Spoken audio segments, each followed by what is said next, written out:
Hey, Rain here. Today's yet again another build showcase, and it's Felarx Incarnon. Today I'm going to show you only one build, so let us immediately start. The first build, and the only build you need in my personal opinion, is this one right here. We have two Galvanized mods, Galvanized Health for multi-shot and Galvanized Savvy for stat chance and direct damage. This weapon also comes with multiplicative Guncio on both base form and the Incarn form, and that's why we have point blank.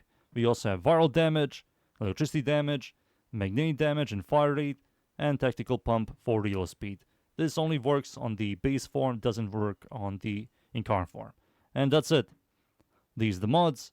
For the X weapon adapter of a highly commanded to use, it's going to be counterbalance for weapon recall. This plus Deadhead's weapon recall removes weapon recall entirely. For the Arcane, Deadhead gives us 360 increased damage, headshot multiplier, and weapon recoil. All these stats are really good for this weapon. For the passive, it just tells us when you shoot enemies' heads, you get the charges to transform it from the base form to the Incarn form. For the stats on the base form, the fire rate is good, magazine size is kinda low, ammo maximum looks low, but ammo from pickup is very good. Real speed is fine-ish, accuracy is very low, it's automatic, punch 3 or 4, Riven Dispo sucks, I will not recommend at all, you will never get a good one, you need to get like a god roll for you to remove something here. Fall off is okayish, kill chance is horrible, but that's good, kill damage is average, stat chance is okayish, and total damage is very good. Now for the Incarnon stuff, the fire rate is worse. The accuracy is medium. It's a semi. Punch through a 4. Max charges of 60. Critical chance is horrible. Critical damage is good, but we don't care about critical chance and critical damage. Stat chance is good, and total damage is good. The weapon also comes with infinite body punch through, and that's it. These are the stats. The passive, the mods, the arcane, and now it's time for me to show you the evos. For the evos, the first one is shoot enemies' weak points, get the charges, transform it from the base form to the Incarn form. The second evo, let's talk about this one. So if you don't have counterbalance but you do use Deadhead, use this one. If you have counterbalance in Deadhead, you're going to use this one. If you use Merciless and counterbalance, use this one. And that's it. The evo 3 is going to be the projectile speed punch through one.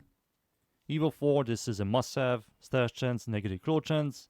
And the final one is a no-brainer, 50% chance to deal 2000 damage on non-critical hits. And that's it. These are the evos, and now it's time for me to show you this build against the units. Alright, let's start. I'm going to spawn level 205, Steel Path, or Capability Dudes. No buffs armor strip, like always. We're going to jump over here, aim down sight, and shoot. And it's going to just demolish everything, as you can see. The 5th Evo is way too good. It has multiplicative Guncio, which is also very good. Really high base damage. It's just going to delete everything, as you can see. Let me show you again. Jump. Heavy Gunner. Boop, 1 tap. Heavy Gunner, 1 tap. Bombards, also 1 tap, everything. It's quite powerful. There we go. Boop, boop, and boop. And there you go. That's the non-Incarnon. Now for the Incarnon, once you get the charges, press the L-Fire button, the middle mouse, transform it from the base form to Incarn form, like this. And you have dual-wielding pistols that have infinite body punch through. Also has multiplicative Guncio. This has a much better clear and better magazine size. But when it comes to single target DPSing, it's worse. Let me show you again. One more time. Jump. Aim down sight. Shoot. Also very good. Even if it's worse single target, it's still going to chunk everything. And if you add buffs, it's going to be even better. Heavy Gunner. Boop, boop. The projectile is also extremely large, so headshotting is kind of annoying. Sometimes you can headshot, sometimes not. It all depends on the headshot, the projectile. One more time, one more time. Let's stand like over here. Boop, boop. It's also very good. And there you go. That's the build. Now it's time for me to show you this build against the Steel Path enemies. So, let's go. And we're in. I'm up against the corrupted enemies at the Void, Steel Path of course, Survival Mod, all that stuff. Going to show you this build. There we go, beautiful. I wish the base form had a larger magazine size. You technically can like try out Primary Crocs over Deadhead. Use the weapon recoil from the second Evo and counterbalance to remove weapon recoil entirely. You can try that out if you want. If you like the base form more, for example. You will nerf the damage, remember. 30% headshot multiplier is a large damage increase for any weapon.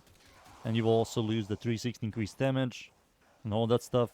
But you're going to still one-tap most enemies in this game. You can also try out Blast over Viral. Yeah, keep electricity. Electricity is always good. You can play around with this weapon. It's a very powerful weapon. This is the Incarnon now. Some people despise the Incarnon form. I don't mind it because of the infinite body punch to having a large projectile. It's much better at clearing than the base form by a lot. Let's go over here and wait for enemies to spawn around me yet again. Boop, boop, boop. There we go. You can use Merciless, it's absolutely fine. I believe you can also try a Bulwark if you have the armor. You need to have 1500 armor if I remember correctly. You can do that as well. That's absolutely fine as well. Pew pew pew. But this build is like more than enough for you to do any content. You can go into any faction, you will do absolutely fine. You can use any Warframe, any buff. It's always going to do damage. It's always going to have a solid single target and clear. So you don't have to worry about that stuff at all. Pew pew pew. Transform this puppy. Boop boop boop boop boop boop. My companion has radiation, so that's why they're fighting each other. I wish I didn't bring him at all. Transform this thing back. Shoot over there. Pew pew pew pew pew. It's a satisfying shotgun. There we go. Alright, let's wait for the Acolyte to spawn now. Eki boys here. Pew pew pew pew pew pew. Reload this puppy. Alright, reload this puppy and now... Damn, he was... Holy! I think he's dead. Yep, he's definitely dead. It's really good. Transform this puppy again. Didn't show you with the Incarn form, but the Incarn form will be slightly slower. And there you go. That's the weapon. Time for me to leave, boys. And be right back. And there you go. Felarx Incarnon is great. It has multiple gun CO, it has an interesting Incarnon form, solid base form. It works, it's a good overall weapon, and it's one of those weapons I will definitely recommend. That's the weapon and the build. I hope you guys enjoyed the build. Leave a like and sub, and of course, see you all next time. Thank you. Goodbye.